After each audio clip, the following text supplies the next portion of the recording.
जय Hind and hello guys, स्वागत है आपका आपके अपने YouTube चैनल ज्ञानदेह होस्ट में। और इस वीडियो में मैं आपको बताने वाला हूं स्टाफ सिलेक्शन कमीशन यानी कि SSC Delhi police constable executive online form 2025 के बारे में, जो कि गाइस आपके सरप्राइजिंगली शुरू हो चुके हैं और आप लोग अपना फॉर्म 22 सितंबर 2025 से लेकर के 21 अक्टूबर 2025 तक भर पाएंगे। एंड जो गाइस आपकी टोटल संख्या निकाली है वैकेंसी की, वो आपकी 7565 निकाली गई है। इस वीडियो के अंदर आपको बहुत ही अच्छे से पहले ये बताया जाएगा कि कौन लोग इसमें अप्लाई करने के लिए एलिजिबल है और फिर कैसे आपको ओटीआर करते हुए आपका फॉर्म फाइनल सबमिट करना है फेस ऑथेंटिकेशन के साथ में। इसके बारे में संपूर्ण जानकारी दी जाएगी, इसलिए आपको वीडियो को पूरा देखना है। अब चलिए शुरू करते हैं। गाइज, अगर आपने अभी तक वीडियो को लाइक शेयर नहीं किया हो तो कर देना और चैनल को सब्सक्राइब करके बेल आइकन ऑन कर लेना। फिर जो लिंक वीडियो के डिस्क्रिप्शन में दिया है आप ओपन करेंगे, आपके सामने हमारी ऑफिशियल वेबसाइट jobsgyan.in आ जाएगी। यहाँ पर आ जाने के बाद आप जानेंगे कि ये भर्ती 7565 पोस्ट पर निकाली है। एंड गाइज, इसमें 12वीं पास कैंडिडेट अप्लाई कर पाएंगे। इसके अलावा आप यहाँ पर देखेंगे कि कौन सी कैटेगरी के लिए कितनी वैकेंसी निकाली गई है। फिर आप यहाँ पर एज लिमिट देखेंगे कि 18 से 25 साल के बीच रखी गई है। सैलरी के बारे में देख सकते हैं, आपका एग्जाम पैटर्न और जो फिजिकल है उसमें कितनी हाइट होनी चाहिए मेल की, उसके बारे में आपको यहाँ पर जानकारी दी गई है। सेम इन्फॉर्मेशन आप यहाँ पर इस ऑफिशियल नोटिफिकेशन से भी वेरीफाई कर सकते हैं, जहाँ पर आपको वैकेंसी की इन्फॉर्मेशन, एज लिमिट जो कि आपकी 1 जुलाई 2025 तक काउंट की जाएगी। इसके अलावा SC/ST कैंडिडेट को 5 साल की और OBC को 3 साल की छूट भी एज के अंदर दी जाएगी। एंड बाकी की जो इन्फॉर्मेशन मैंने अभी आपको अपनी वेबसाइट से बताई है, वो सब इन्फॉर्मेशन भी आप यहाँ पर इस नोटिफिकेशन से एक बार जरूर डबल चेक कर लीजिएगा। अब ये सभी इन्फॉर्मेशन चेक करने के बाद में अगर आप एलिजिबल है और आपका इंटरेस्ट है तो आप क्या करेंगे, आपको यहाँ पर इंपॉर्टेंट लिंक के सेक्शन में आना है और अप्लाई ऑनलाइन लिंक ओपन करना है। अब आपके सामने यहाँ पर एसएससी की ऑफिशियल वेबसाइट आ जाएगी। यहाँ पर आ जाने के बाद में गाइज मैं आपको बता दूं कि अगर आपने इस वेबसाइट का इस्तेमाल करके इस नई वाली का कोई भी फॉर्म भरा है तो आपका अकाउंट बना हुआ है। आप डायरेक्टली लॉगिन और रजिस्टर इसके ऊपर क्लिक करेंगे और जो आपका रजिस्ट्रेशन नंबर है वो यहाँ पर डालेंगे और अपना पासवर्ड डालेंगे जो आपने उस वक्त बनाया था और कैप्चा कोड डाल करके लॉगिन कर लेंगे। बट गाइज, आप पहले से इस वेबसाइट के ऊपर रजिस्टर्ड तो है और अपना पासवर्ड भूल चुके हैं, तो आप कैसे आप आगे बढ़ेंगे अपनी इन्फॉर्मेशन का इस्तेमाल करते हुए, यानी कि कैसे आप अपना रजिस्ट्रेशन नंबर निकालेंगे और कैसे आप अपना न्यू पासवर्ड बनाएंगे। तो इसके लिए आपको क्या करना है, आप यहाँ पर फॉरगॉट पासवर्ड के ऊपर क्लिक करेंगे। फिर आप get verification code on email और मोबाइल नंबर ये सिलेक्ट करके कंफर्म के ऊपर क्लिक कर देंगे। फिर गाइज, आपको यहाँ पर आपकी डेट ऑफ बर्थ सेलेक्ट करनी है, वही डेट ऑफ बर्थ जो आपने रजिस्ट्रेशन करते समय भरी थी। फिर 10th का एजुकेशन बोर्ड आपने क्या सिलेक्ट किया था जब आपने रजिस्ट्रेशन किया था, वो आप यहाँ पर सिलेक्ट कर लेंगे। इसके बाद में आप आपकी रजिस्टर्ड ईमेल आईडी या फिर नंबर कोई एक चीज़ यहाँ पर डाल देंगे। उसके बाद आप गेट वेरिफिकेशन कोड के ऊपर क्लिक करेंगे। देन आपको गाइज आपकी ईमेल पर भी और आपके नंबर पर भी OTP सेंड किया जाएगा। कोई भी OTP आप एक डाल दीजिएगा और जैसे ही आप OTP डाल करके कंटिन्यू करेंगे तो गाइज आपको आपकी डिस्प्ले के ऊपर आपका रजिस्ट्रेशन नंबर शो हो जाएगा। और रजिस्ट्रेशन नंबर आप नोट कर लीजिएगा और साथ ही साथ आप एक न्यू पासवर्ड बनाएंगे। न्यू पासवर्ड आपका कैसा हो उसका एक एग्जाम्पल आप देख लीजिए। पासवर्ड के अंदर इंग्लिश का कैपिटल लेटर, एक स्मॉल कैरेक्टर, स्पेशल कैरेक्टर और साथ ही डिजिट, कुछ इस तरह का पासवर्ड आपको बना लेना है और फिर उस पासवर्ड को दोबारा डाल करके वेरीफाई भी कर देना है। और उसके बाद जैसे आप सबमिट करेंगे तो आपका एक न्यू पासवर्ड बन जाएगा और आपको आपका रजिस्टर नंबर भी मिल जाएगा। देन आप क्या करेंगे, देन आप यहाँ पर लॉगिन और रजिस्टर इसके ऊपर क्लिक करके लॉगिन हो जाएंगे। लॉगिन करने के बाद में गाइज आपके सामने आपका डैशबोर्ड आ जाएगा। अभी ये जो मैं जानकारी दे रहा हूँ ये उन कैंडिडेट के लिए दे रहा हूँ जो कि पहले से इस वेबसाइट के ऊपर रजिस्टर्ड है। इसके बाद में मैं बताऊंगा कि अगर आप पहली बार इस वेबसाइट का इस्तेमाल करके फॉर्म को भर रहे हैं तो कैसे आपको प्रोसेस को फॉलो करना है। तो जैसे ही आप पहले से रजिस्टर्ड कैंडिडेट लॉगिन करेंगे अपनी लॉगिन इन्फॉर्मेशन का इस्तेमाल करके, तो आपको आधार वेरिफिकेशन करने के लिए क्या करना होगा, क्योंकि जब तक आधार वेरिफिकेशन नहीं होगा तब तक आप फॉर्म अप्लाई नहीं कर पाएंगे। तो आपको यहाँ पर एडिट रजिस्ट्रेशन डिटेल्स इसके ऊपर क्लिक करना होगा। इसके ऊपर क्लिक करने के बाद आप यहाँ पर देख सकते हैं कि आधार OTP वेरिफिकेशन का ऑप्शन आपके सामने एक्टिव है। आप यहाँ पर ये जो पैराग्राफ है इसको अगर हिंदी में देखना चाहे तो हिंदी के अंदर टिक करके पढ़ सकते हैं, क्योंकि बेसिकली OTP वेरिफिकेशन है, सुनना चाहिए तो सुन भी सकते हैं। तो आप यहाँ पर टिक कर दीजिएगा और उसके बाद में आपको सेंड OTP के ऊपर क्लिक करना है। देन जो आपने आधार नंबर के साथ में आपका फ़ोन नंबर लिंक किया हुआ है उसके ऊपर एक OTP जाएगा, वो आप यहाँ पर डालिएगा और वेरीफाई OTP के ऊपर क्लिक करके वेरीफाई OTP कर दीजिएगा। अब आप यहाँ पर देखेंगे Aadhaar verified successfully, click okay to save personal details, तो आप यहाँ पर ओके कर दीजिएगा और उसके बाद में यहाँ पर आपके सामने इस तरह से जानकारी सेव हो जाएगी। अब आप ओके कर दीजिए। अब आप फिर से डैशबोर्ड के ऊपर आ जाएंगे और अब आप यहाँ पर जिस भी एप्लीकेशन पर अप्लाई करना चाहे कर सकते हैं। अभी हम यहाँ पर बात करेंगे उन कैंडिडेट लड़की जो कि पहली बार इस वेबसाइट का इस्तेमाल करके कोई फॉर्म भर रहे हैं, तो आप यहाँ पर आएंगे जहाँ से आपको लॉगिन करना है और आप यहाँ पर क्योंकि फ्रेशर है तो आपको न्यू यूजर के सामने जो रजिस्टर नाउ है इसके ऊपर क्लिक करना है। रजिस्टर नाउ के ऊपर क्लिक करने के बाद इस तरह से आपके सामने इंस्ट्रक्शंस आएंगे। अब आप यहाँ पर कंटिन्यू कर दीजिए। कंटिन्यू करने के बाद अब आप यहाँ पर देख सकते हैं कि आपके सामने आधार OTP का जो एक सेक्शन है यहाँ पर डाल दिया है। अगर आप पहले से रजिस्टर्ड कैंडिडेट है तो गाइज जब आप लॉगिन करेंगे उस वक्त आपको ये OTP वेरिफिकेशन करना होगा, बट आप तो फ्रेशर है, पहली बार इस वेबसाइट का इस्तेमाल करके फॉर्म भर रही है, तो इसलिए आपको ये चीज़ अब पहले ही करनी है जो कि 2 जून से स्टार्ट हो रही है। तो यहाँ पर पूछेगी कि आपके पास आधार कार्ड है, अगर है तो आप यस करके अपना आधार नंबर डालेंगे, उस नंबर को दोबारा डाल करके वेरीफाई करेंगे, यहाँ पर टिक करेंगे। अगर आपको जो इन्फॉर्मेशन यहाँ पर इंग्लिश के अंदर ये पैराग्राफ दिया गया है इसको हिंदी के अंदर पढ़ना है या फिर सुनना है तो आप स्विच टू हिंदी के ऊपर क्लिक करके इस ऑडियो वाले निशान के ऊपर क्लिक करके इसको सुन भी सकते हैं। एंड उसके बाद गाइज आपको सेंड OTP के ऊपर क्लिक करना है।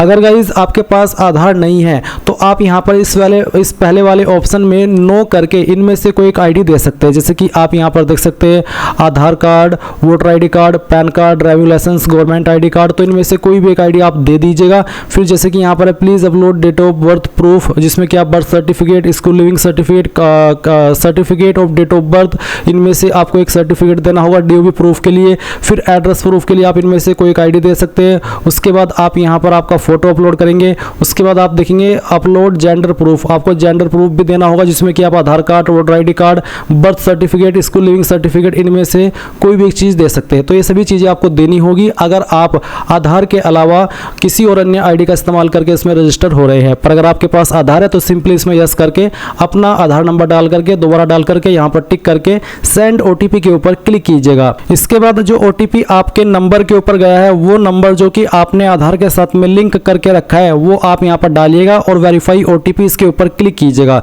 जैसे आप इसके ऊपर क्लिक करेंगे तो देखेंगे सक्सेस यानी कि OTP वेरिफिकेशन हो चुका है। अब आपको यहाँ पर जो आपका नाम है वो 10th के सर्टिफिकेट के अकॉर्डिंग भरना है। पूरा नाम आप यहाँ पर डाल दीजिएगा। इस नाम को दोबारा डाल करके आपको वेरीफाई कर देना है। फिर आपसे पूछे 3 पॉइंट में कि क्या आपने कभी आपका नाम बदला है, अगर हाँ तो यस, नहीं तो आप नो करेंगे। फिर आपका जेंडर सेलेक्ट कर लेंगे, उसको दोबारा सेलेक्ट करके वेरीफाई करेंगे। एंड देन जो आपकी डेट ऑफ बर्थ है ये आपको यहाँ पर एंटर करनी है। डेट ऑफ बर्थ भी आपके 10th के सर्टिफिकेट के अकॉर्डिंग होनी चाहिए। इसके बाद में गाइज आप यहाँ पर वेरीफाइड डेट ऑफ बर्थ में दोबारा से अपनी डेट ऑफ बर्थ सेलेक्ट करेंगे और उसको वेरीफाई कर देंगे। फिर आपका जो फादर नेम है वो भी आपको डालना है 10th के सर्टिफिकेट के अकॉर्डिंग ही और उसको दोबारा डाल करके वेरीफाई करना है। फिर आप मदर नेम डालेंगे 10th के सर्टिफिकेट के अकॉर्डिंग और दोबारा डाल करके वेरीफाई कर दीजिएगा। 8 पॉइंट है matriculation 10th class education board, आपने आपकी 10वीं किस बोर्ड से की है। यहाँ पर आपको काफ़ी सारे बोर्ड देखने को मिल रहे हैं, तो इनमें से जो भी आपका बोर्ड है वही बोर्ड आपको यहाँ पर सिलेक्ट कर लेना है। ये बोर्ड सिलेक्ट करने के बाद में आप यहाँ पर देखेंगे 9 पॉइंट रोल नंबर का, तो जो आपका रोल नंबर है वो भी आपको 10th के सर्टिफिकेट के अकॉर्डिंग यहाँ पर भरना है। और आपको बोला कि roll code is given in your matriculation certificate then enter roll code, यानी कि अगर आपके 10वीं के सर्टिफिकेट के ऊपर रोल कोड है तो आप यहाँ पर रोल कोड भी दे सकते हैं। तो बेसिकली अगर रोल नंबर है तो रोल नंबर डाल दीजिए, रोल कोड है तो रोल कोड डाल दीजिएगा और उसको दोबारा डाल करके वेरीफाई कीजिएगा। फिर आता है ईयर ऑफ पासिंग, किस साल के अंदर आपने आपकी 10वीं पास कर ली थी वो साल आप यहाँ पर सिलेक्ट कर लेंगे, उसको दोबारा सिलेक्ट करके आपको यहाँ पर वेरीफाई कर देना है। 11 पॉइंट है highest level of education qualification, वो आपकी क्वालिफिकेशन जो कि आपने कंप्लीट की हो। अगर आप अभी कोई क्वालिफिकेशन कर रहे हैं जैसे कि डिप्लोमा, ग्रेजुएशन, तो आप उसको सिलेक्ट ना करिएगा, आप वही क्वालिफिकेशन सिलेक्ट करिएगा जो कि आपकी कंप्लीटेड है। उसके बाद आप देखेंगे कैंडिडेट्स मोबाइल नंबर, आप आपका मोबाइल नंबर डालिए जो कि आप रजिस्टर करना चाहते हैं। और फिर जैसे कि मैं यहाँ पर आपको नंबर डाल करके दिखाता हूँ, तो चलिए हम यहाँ पर एक नंबर एंटर कर देते हैं। तो आप यहाँ पर जैसे ही नंबर डालेंगे आपको सेंड OTP का ऑप्शन देखने को मिलेगा, आप इसके ऊपर क्लिक कीजिएगा और उसके बाद में गाइज आपके नंबर के ऊपर OTP जाएगा, वो OTP आप यहाँ पर डाल दीजिएगा। फिर आप आपकी ईमेल ID डालेंगे और जैसे ही आप ईमेल ID फिल करेंगे तो सेंड OTP का ऑप्शन मिलेगा, आप जैसे उसके ऊपर क्लिक करेंगे तो आपकी ईमेल के ऊपर भी OTP चला जाएगा। फिर आप वो OTP भी यहाँ पर डाल देंगे। उसके बाद जो भी जानकारी आपने यहाँ पर भरी है उनसे भी को चेक करेंगे और सेव एंड नेक्स्ट के ऊपर क्लिक कर देंगे। एंड देन गाइज आप यहाँ पर देखेंगे success personal detail submitted successfully. अब आपको यहाँ से ओके करना है और ओके करने के बाद में आपको आपका रजिस्टर नंबर मिल चुका है। ये नंबर आपको नोट कर लेना है क्योंकि ये आपको फ्यूचर में बहुत काम आएगा SSC का कोई भी फॉर्म भरने के लिए। तो अब आपको यहाँ पर क्या करना है, आपको कंटिन्यू के ऊपर क्लिक करना है। अब गाइज यहाँ पर आपके सामने कुछ ऐसा इंटरफेस आएगा, तो आपको यहाँ पर आपका रजिस्टर नंबर डालना है जो कि अभी आपको मिला है और फिर आपको यहाँ पर आपका पासवर्ड ईमेल के माध्यम से सेंड कर दिया है, वो पासवर्ड आप यहाँ पर डालेंगे एंड उसके बाद में जो कैप्चा कोड आपको दिखाई दे रहा है आपके डिस्प्ले के ऊपर वो आप यहाँ पर डालिएगा एंड देन साइन इन के ऊपर क्लिक कीजिएगा। इसके बाद में यहाँ पर आपको बोला है please set a new password, तो आपको यहाँ पर एक नया पासवर्ड बनाना है, बट पहले आप यहाँ पर आपका ओल्ड पासवर्ड डालें जो कि अभी आपको ईमेल के माध्यम से मिला एंड देन फिर आप एक न्यू पासवर्ड बनाएंगे जिसमें कि आपको यहाँ पर एक इंग्लिश का कैपिटल लेटर कम से कम एक, स्मॉल लेटर कम से कम एक, ज्यादा कितने भी रख सकते हैं, एक नंबर और कोई एक स्पेशल कैरेक्टर। एग्जांपल मैं आपको यहाँ पर देकर के दिखाता हूँ, आप देख लीजिए कुछ इस तरह का पासवर्ड आप बना लीजिएगा जिसमें कि इंग्लिश का कैपिटल लेटर भी है, स्मॉल लेटर भी है, स्पेशल कैरेक्टर भी है और डिजिट भी है। तो ये पासवर्ड बनाने के बाद में आप उसको दोबारा यहाँ पर डाल करके वेरीफाई कर दीजिए। फिर आपको यहाँ पर एक सिक्योरिटी क्वेश्चन सेलेक्ट कर लेना है एंड उसका आंसर आपको आपकी मर्जी के अकॉर्डिंग यहाँ पर दे देना है और फिर सेकंड सिक्योरिटी क्वेश्चन आपको सेलेक्ट करना है और फिर उसका जो आंसर है वो भी आपको यहाँ पर डाल देना है एंड उसके बाद गाइज आप सेव एंड नेक्स्ट के ऊपर क्लिक करेंगे। अब आप यहाँ पर देख सकते हैं आपका पासवर्ड सक्सेसफुली क्रिएट हो चुका है। अब आप यहाँ से ओके कीजिए और ओके करने के बाद में आपको यहाँ पर आपके रजिस्टर नंबर एंड जो आपने पासवर्ड बनाया है उसका इस्तेमाल करके कैप्चा कोड डालना है और लॉगिन के ऊपर क्लिक करना है। इसके बाद आप यहाँ पर देखेंगे एडिशनल डिटेल, तो आपको यहाँ पर पहले आपकी कैटेगरी सेलेक्ट करनी है, SC ST OBC या फिर जनरल, तो जो भी है वो आप यहाँ पर सेलेक्ट कर लीजिए। फिर आपकी कैटेगरी दोबारा सेलेक्ट करके वेरीफाई कर ले एंड देन आप यहाँ पर नेशनलिटी के अंदर सिटीजन ऑफ इंडिया सेलेक्ट कर लेंगे। विजिबल आइडेंटिफिकेशन मार्क्स, आपकी बॉडी के ऊपर वो निशान जिससे आपकी बॉडी की पहचान होती है, तो उस मार्क के बारे में आप यहाँ पर लिख देंगे। अगर नहीं है कोई मार्क तो आप नो मार्क लिख दीजिएगा। अगर आप विकलांग है तो आप इस वाले 5 पॉइंट में यस करेंगे, नहीं तो आपको नो करना है। फिर 6 पॉइंट में आपका जो परमानेंट एड्रेस है वो आपको यहाँ पर इस बॉक्स में लिखना है और जो आपकी स्टेट है वो यहाँ से सेलेक्ट कर लेनी है, फिर डिस्ट्रिक्ट सेलेक्ट कर लेनी है और उसके बाद में जो आपका पिन कोड है वो भी आपको यहाँ पर डाल देना है। एंड देन अगर आपका प्रेजेंट और परमानेंट एड्रेस एक है, अलग अलग नहीं है, तो आप यहाँ पर यस कर देंगे और इसके बाद में आपको सेव एंड नेक्स्ट के ऊपर क्लिक करना है। अब ये जानकारी भी आपकी सेव हो जाएगी। अब आपको यहाँ पर ओके करना है और ओके करने के बाद में आपके सामने डिक्लेरेशन है तो आप यहाँ पर टिक कीजिए और इसके बाद में अगर आपने जो भी जानकारी भरी उनको चेक करना चाहते हैं तो आप यहाँ पर प्रीव्यू OTR इसके ऊपर क्लिक करके सभी जानकारी को चेक कर लें और जब आपको लगे कि सभी जानकारी सही है तो वो भी आप यहाँ से डिक्लेयर के ऊपर क्लिक करके इस OTR को सबमिट कर देंगे। नहीं तो आप यहाँ से प्रिंट लेना चाहे तो आप वो भी ले सकते हैं एंड देन फिर आप डिक्लेयर के ऊपर क्लिक कर दीजिए। इसके ऊपर क्लिक करने के बाद देखेंगे डिक्लेरेशन सबमिटेड सक्सेसफुली।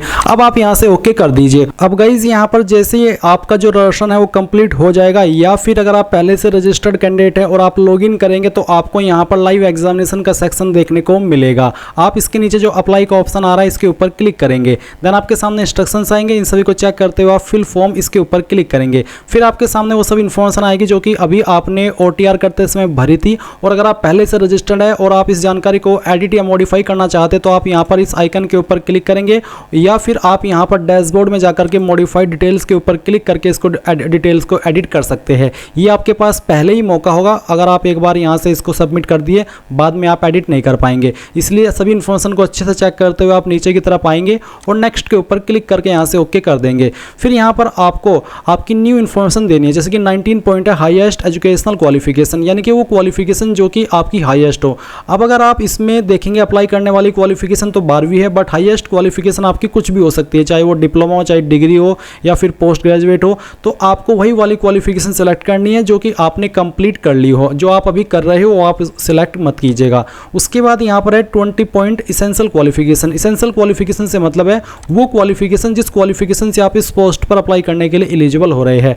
तो वह है आपकी 12वीं स्टैंडर्ड या फिर 12वीं के बराबर। अगर आपने कोई डिप्लोमा किया है 10वीं के बाद तो आप इक्विवेलेंट टू 12th स्टैंडर्ड इसको सेलेक्ट कर सकते हैं। फिर ये 11 standard pass son daughter of serving retired of decays Delhi police personal के लिए ही सिर्फ ही अप्लाई होगा। तो अगर आप नॉर्मल कैंडिडेट है आप यहाँ पर 12th स्टैंडर्ड सेलेक्ट कर लीजिएगा। फिर यहाँ पर 20.1 है इसेंशियल क्वालिफिकेशन स्टेटस, आपने इसको पास कर लिया या फिर आप कर रहे हैं। अगर कर रहे हैं तो एपरिंग, उस एपरिंग के बाद आपका सिर्फ पासिंग ईयर में 2025 आएगा, बट अगर आप इसको पहले ही पास कर चुके हैं तो आप यहाँ पर पास सेलेक्ट करके जिस साल के अंदर आपने पास किया है वो साल आप यहाँ पर सिलेक्ट कर लीजिएगा। उसके बाद आप देखेंगे यहाँ पर स्टेट यूटीओ बोर्ड, कौन सी स्टेट के द्वारा पास किया वो स्टेट आपको सेलेक्ट कर लेनी है। एंड देन नीचे आप यहाँ पर 20.4 में देखेंगे नेम ऑफ बोर्ड, यानी कि किस बोर्ड के द्वारा आपने आपकी क्वालिफिकेशन को पास किया है। तो आप यहाँ पर इस तरह से देखेंगे, आपको काफ़ी सारी चीज़ें देखने को मिल जाएगी। बट गाइज अगर आपको यहाँ पर आपका बोर्ड दिखाई न दे तो आप यहाँ पर इसमें अदर का ऑप्शन ढूंढेंगे। मैं यहाँ पर अदर टाइप करके देखता हूँ इसमें कि अदर का ऑप्शन है या फिर नहीं है। तो अदर का ऑप्शन है। अगर आपकी यूनिवर्सिटी आपकी बोर्ड का नाम यहाँ पर ना है तो आप अदर सेलेक्ट कर लीजिएगा। जैसे कि अगर मैं अदर सेलेक्ट करता हूँ तो फिर आप खुद से अपने बोर्ड का नाम यहाँ पर दे सकते हैं। बट पहले ध्यान दीजिए, इसमें अगर आपका बोर्ड दिया गया है तो आपको यहीं से आपका जो भी बोर्ड है 12वीं का वो सिलेक्ट कर लेना है। इसके बाद गाइज आप यहाँ पर देखेंगे 20.5 रोल नंबर, तो जो भी आपका 12वीं का रोल नंबर है वो आप यहाँ पर एंटर कर देना। फिर आप यहाँ पर आपकी जो 12वीं की परसेंटेज है वो एंटर कर देंगे। और अगर आपके नंबर CGPA के अंदर है तो आप परसेंटेज को खाली छोड़ करके CGPA वाला सेक्शन भर देंगे, यानी कि कोई एक चीज़ ही आपको यहाँ पर भरनी है। उसके बाद आप यहाँ पर सेव एंड नेक्स्ट के ऊपर क्लिक करेंगे। फिर गाइज यहाँ पर प्रोसेसिंग होगी। अब आपके सामने यहाँ पर एडिशनल इन्फॉर्मेशन पार्ट फर्स्ट आएगा। इसमें आपको कुछ सवालों के आंसर करने हैं। जो सवाल आपके ऊपर एप्लीकेबल है वही आप आंसर करेंगे। जैसे कि 21 pointed you possess OBC category certificate. अगर आप OBC कैटेगरी कैंडिडेट है तो आपको यहाँ पर यस नो में आंसर करना होगा और आपको बताना होगा कि क्या आपके पास OBC कैटेगरी सर्टिफिकेट है, सेंट्रल वाला, स्टेट वाला नहीं। तो आप यहाँ यस नो में आंसर करिएगा। इसी प्रकार से 22 सवाल है कि क्या आप एक्स सर्विसमैन है, जो आर्म फोर्स होती है उनके, अगर हाँ तो यस, नहीं तो आप नो करेंगे। नॉर्मल एक्स सर्विसमैन है तो भी आप इसमें यस कर सकते हैं। अगर आप बिल्कुल फ्रेशर है तो आप नो कर दीजिएगा। फिर पूछे कि क्या आप एलिजिबल है स्पेशल कोटा जो कि एक्स सर्विसमैन को मिलता है और जो कि दिल्ली पुलिस का एक्स सर्विसमैन है उनको मिलता है। अगर हाँ तो यस, नहीं तो आप नो करेंगे। फिर क्या आप एक डिपार्टमेंटल कैंडिडेट है दिल्ली पुलिस के, अगर है तो यस, नहीं तो यहाँ पर भी नो कर देना है। फिर उसके बाद इसको दोबारा सेलेक्ट करके वेरीफाई करना है। फिर पूछे कि क्या आप एक सन या डॉटर है सर्विंग रिटायर्ड और डिक्रीज्ड पर्सनल या फिर MTS ऑफ दिल्ली पुलिस, अगर आप है इनमें से तो यस, नहीं तो आप नो कर दीजिए। फिर क्या आपने रिप्रेजेंट किया है state at the national level और the country at international level, यानी कि क्या आपने पिछले 3 साल के अंदर या फिर इस फॉर्म को फिल करने की लास्ट डेट तक अपने आप को रिप्रेजेंट किया स्पोर्ट्स में, स्टेट लेवल, नेशनल लेवल और द कंट्री या फिर इंटरनेशनल लेवल, किसी भी स्पोर्ट्स में। अगर हाँ तो यस, नहीं तो आप नो करेंगे। क्या आपको आईसीयू के अंदर छूट चाहिए, अगर आप SC ST OBC और आप ओवर एज हो चुके हैं और आपको छूट चाहिए तभी आप यहाँ पर यस करके बताइए कि किस कैटेगरी के तहत आपको छूट चाहिए। अगर आप SC ST OBC है और आप ओवर एज नहीं हुए हैं तो आप यहाँ पर नो कर दीजिएगा, क्योंकि आप ओवर एज नहीं है तो आपको कोई छूट नहीं चाहिए। बट अगर आपको चाहिए, आप ओवर एज है, 18 से 25 साल की उम्र से आपकी ज़्यादा हो चुकी है, तो आप यहाँ पर यस करके बता दीजिएगा क्योंकि मुझे इस कैटेगरी के तहत छूट चाहिए। फिर आप सेव एंड नेक्स्ट के ऊपर क्लिक कर देंगे और यहाँ से ओके करेंगे। फिर गाइज आपके सामने एडिशनल इन्फॉर्मेशन 2 आएगी, जहां पर आपको प्रेफरेंस ऑफ एग्जामिनेशन सेंटर, यानी कि आप एग्जाम सेंटर इनमें से किस सिटी में देना चाहते हैं। पहली चॉइस आपको किसको देनी है वो आप यहां पर आपकी चॉइस के अकॉर्डिंग सेलेक्ट कर लेना। फिर आपको यहां पर सेकंड चॉइस सेलेक्ट करनी है और उसके बाद में आपको थर्ड चॉइस भी सेलेक्ट कर लेनी है। फिर सवाल पूछे कि क्या आप एक national cadet corps certificate holder हैं, यानी कि NCC सर्टिफिकेट होल्डर, अगर हाँ तो यस, नहीं तो आप नो करेंगे। उसके बाद इस सवाल को दोबारा आंसर करके वेरीफाई कर देना है। फिर पूछे कि डू यू पोसेस डिग्री या फिर post graduate diploma awarded by राष्ट्रीय रक्षा यूनिवर्सिटी, क्या आपको RRU के द्वारा डिग्री का सर्टिफिकेट या फिर पोस्ट ग्रेजुएट डिप्लोमा का सर्टिफिकेट मिला है, अवार्ड मिला है, अगर हाँ तो यस, नहीं तो आप नो करेंगे। इसके बाद आपको सेव एंड नेक्स्ट करना है और यहाँ से ओके कर देना है।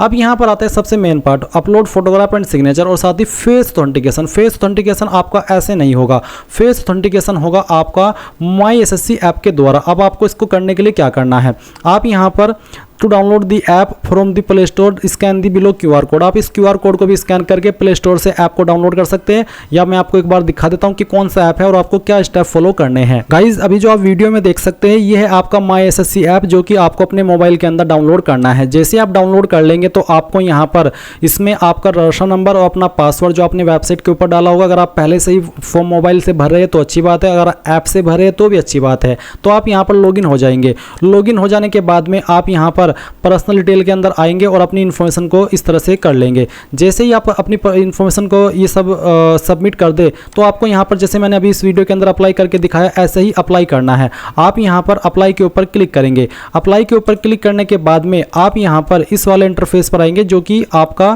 फेस ऑथेंटिकेशन वाला है। और इसके लिए गाइज आपको एक ऐप और डाउनलोड करना है अपने मोबाइल के अंदर। कौन सा है मैं आपको बता देता हूँ। अभी जो आप यहाँ पर वीडियो में देख पा रहे हैं आधार फेस RD, ये वाला ऐप आपको अपने मोबाइल के अंदर इंस्टॉल कर लेना है। मैं आपको इन दोनों ऐप को डाउनलोड करने का लिंक अपनी वेबसाइट के ऊपर दे दूंगा और साथ ही इस वीडियो के डिस्क्रिप्शन में भी दे दूंगा। तो ये जो ऐप है आधार फेस RD, ये आप अपने फ़ोन के अंदर इंस्टॉल कर लेंगे और फिर आपको कुछ नहीं करना है। ये ऐप आपको इंस्टॉल करने के बाद में नहीं चलेगा, यानी कि आपको इसमें करना कुछ नहीं, बस आपको इसको इंस्टॉल कर लेना है। इंस्टॉल करने के बाद में आप यहाँ पर इसमें इस तरह से आएगा, इसको प्रोसीड कर देना है। फिर यहाँ पर आपको ये प्लीज़ ब्लिंक टू कैप्चर, आपकी अपनी आइज़ को कैप्चर करना होगा। ये ये होगा क्या, मैं आपको एक बार थोड़ा सा और अच्छे से एक्सप्लेन करता हूँ। जब आप यहाँ पर इस माई एसएससी ऐप को ओपन करेंगे, इस वाले ऐप को इंस्टॉल करने के बाद में, और आप यहाँ पर ये जो फेस ऑथेंटिकेशन का आपके सामने स्टेप आता है, इस वाले स्टेप पर आएंगे तो ऑटोमेटिकली ये ऐप अपने आपके फ़ोन के अंदर रन हो जाएगा। अगर आप इस ऐप को बिना इंस्टॉल किए माई एसएससी ऐप को इंस्टॉल करते हैं और अपना फेस ऑथेंटिकेशन करते हैं तो वो नहीं हो पाएगा। पहले आपको इस वाले ऐप को अपने फ़ोन के अंदर इंस्टॉल करना होगा, और जब आप इसको इंस्टॉल कर ले फिर आप माई एसएससी ऐप को इंस्टॉल करेंगे और फेस ऑथेंटिकेशन वाले स्टेप के ऊपर जा करके आप यहाँ पर देखेंगे कि आपका फॉर्म ऑटोमेटिक, आपका जो ये जो इस तरह के ऑप्शन है ऑटोमेटिकली आपके सामने आएंगे, और आप यहाँ पर अपनी आइज़ को ब्लिंक करेंगे और फिर आप देखेंगे कि जो आपका फेस है वो डिटेक्ट हो जाएगा। जैसे ही गाइज आपका फेस ऑथेंटिकेशन हो जाए तो आप यहाँ पर देखेंगे फेस ऑथेंटिकेशन स्टेटस सक्सेस, फिर आप यहाँ पर देखेंगे कैप्चर योर फोटोग्राफ। आपको यहाँ पर प्लेन बैकग्राउंड के साथ में अपना फोटो कैप्चर करना है। Face is fully inside the rectangular area, और आपको कैप नहीं लगानी, मास्क नहीं लगाना, ग्लासेस या स्पेक्टल्स नहीं लगाने हैं जब आप फोटो को कैप्चर करें, और ईयरफोन्स या फिर कोई डिवाइस भी आपको नहीं लगानी जब आप फोटो को कैप्चर करें। तो आप कैप्चर लाइव फोटो इसके ऊपर क्लिक करेंगे, आपका जो कैमरा है वो ऑन हो जाएगा और आप यहाँ पर इस तरह से अपना फोटो कैप्चर कर लेंगे। इसके बाद आप यहाँ पर देखेंगे फोटो अपलोडेड सक्सेसफुली। अब आप यहाँ पर इसको सेव कर देना, और सेव करने के बाद में नीचे की तरफ आप देखेंगे अपलोड योर सिग्नेचर। अब आप आपका सिग्नेचर अपलोड करेंगे, इसका साइज 10 से 20 KB के बीच में रहना चाहिए, फॉर्मेट JPEG या फिर JPG का होना चाहिए। अब आप यहाँ पर अपलोड सिग्नेचर इसके ऊपर क्लिक कीजिए, और जहाँ पर भी आपकी सिग्नेचर की फाइल है वो आपको सेलेक्ट कर लेनी है। चलिए मैं यहाँ पर एक फाइल सेलेक्ट करता हूँ, इसको ओपन कर लेता हूँ, और यहाँ पर आप देखेंगे सिग्नेचर अपलोडेड सक्सेसफुली। इसके बाद जैसे ही आपकी दोनों चीज़ें हो जाए तो आप सेव एंड नेक्स्ट कर देंगे, और अब आपके सामने यहाँ पर आपके फॉर्म का फाइनल प्रीव्यू आ जाएगा। जो भी जानकारी आपने शुरू से लेकर अभी तक भरी है वो सभी आपके सामने है, और नीचे की तरफ आप आएंगे, सेव एंड नेक्स्ट के ऊपर क्लिक करेंगे, फिर आप यहाँ पर आई अग्री इसके ऊपर क्लिक करेंगे, और जो कैप्चा कोड आपकी डिस्प्ले के ऊपर आ रहा है ये कैप्चा कोड आपको यहाँ पर एंटर करना है। ये एंटर करने के बाद में आप यहाँ पर सबमिट कर दीजिएगा। सबमिट करने के बाद देखेंगे कि आपका फॉर्म सबमिट हो चुका है, और जो कैंडिडेट इस फॉर्म को SC ST and all category female से भर रहे हैं उनके सामने कोई फीस का पेमेंट नहीं आएगा, वो डायरेक्टली अपने फॉर्म का प्रिंट ले सकते हैं। और गाइज अगर आप जनरल OBC है तो आपको पहले फी पेमेंट करना होगा, जब आपका फी पेमेंट हो जाएगा उसके बाद ही आप अपने फॉर्म का फाइनल प्रिंट आउट ले पाएंगे। तो गाइज इस प्रकार से आप SSC Delhi police constable online form 2025 भर पाएंगे। आई होप ये प्रोसेस आपको पसंद आया होगा। कोई सवाल डाउट रह गया हो तो आप कमेंट के माध्यम से पूछ लीजिएगा। Thanks for watching. जय हिंद।